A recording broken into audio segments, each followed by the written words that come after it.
Não adianta evocar Deus e colocá-lo acima de todos, porque Deus coloca a vida em primeiro lugar. Então, se é para obedecer um mandamento divino, lembre-se que está entre esses mandamentos não matar. E um líder na posição como do presidente da República, que despreza os cuidados sanitários e que provoca confusão na sua gente, na sua população, simplesmente buscando talvez algum proveito político. A sua preocupação, na verdade, deveria ser só de ordem humanitária, mas, já que a sua frase denota uma visão utilitarista, quase maquiavélica sobre a gestão pública, eu vou tentar persuadir o senhor a cumprir a sua obrigação de uma outra forma, Ao escancarar essa falta de empatia, o senhor está comprometendo o seu futuro político. Governador, situe-se, ou melhor, comporte-se. Então, muita gente tem feito a sua parte, mas o presidente gera muita confusão. É difícil entender a mente do presidente, mais ainda difícil entender o seu coração, porque é uma questão de desumanidade, como eu disse, de desprezo pela vida. Isso choca.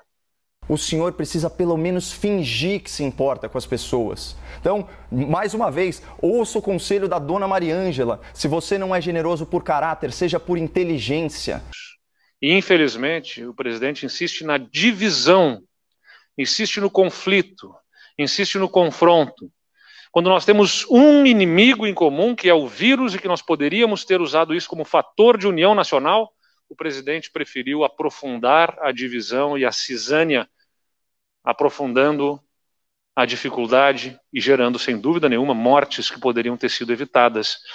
E aqui eu faço questão de consignar a minha profunda decepção com as manifestações recentes do jovem governador do Rio Grande do Sul.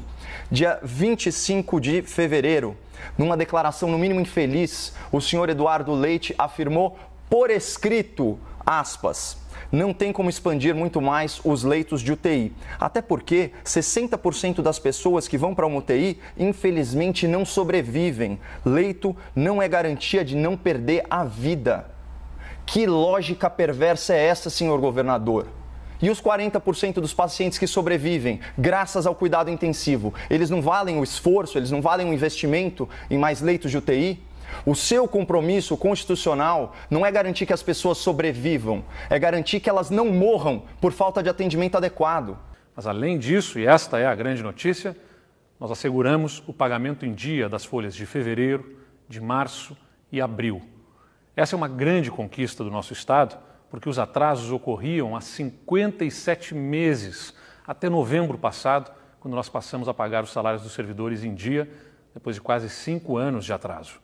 A retomada só foi possível porque o nosso governo fez uma série de reformas que completam um ano agora, em janeiro. O governo do Rio Grande do Sul foi bem esperto nessa pandemia.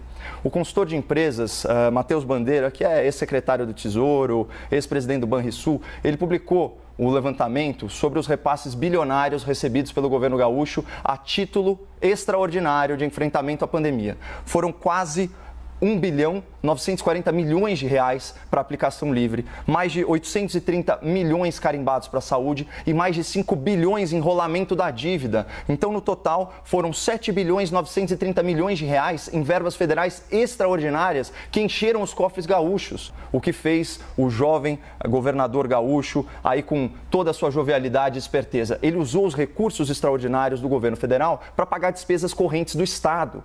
E é o que confirma essa outra manchete da Gaúcho Zero Hora, que foi de junho. Dinheiro do Socorro Federal termina horas depois de entrar nos cofres do Estado. Os recursos evaporaram.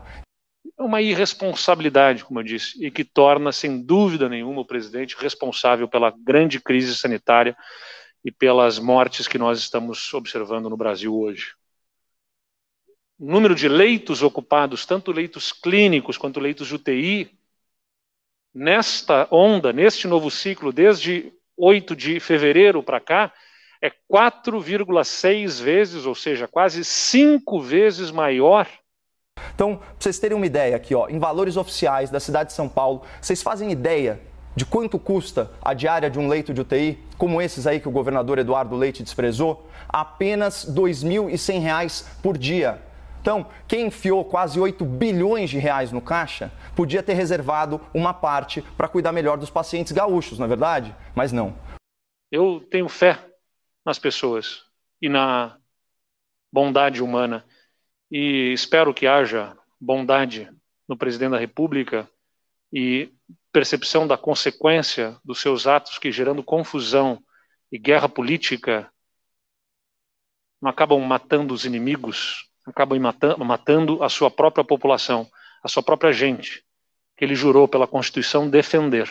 E sabe o que é mais triste? Né? Olha esses mesmos fatos noticiados pelo jornalismo amestrado, para usar a expressão do nosso colega Políbio Braga. Como o governo Eduardo Leite conseguiu colocar as contas em dia depois de 2 anos? É fácil de responder. Com dinheiro do governo federal, desviando recursos que poderiam ter sido alocados no enfrentamento à pandemia. Fácil, né? Só que a conta chegou agora e ela foi cobrada em vidas humanas perdidas na fila de atendimento dos hospitais de Porto Alegre.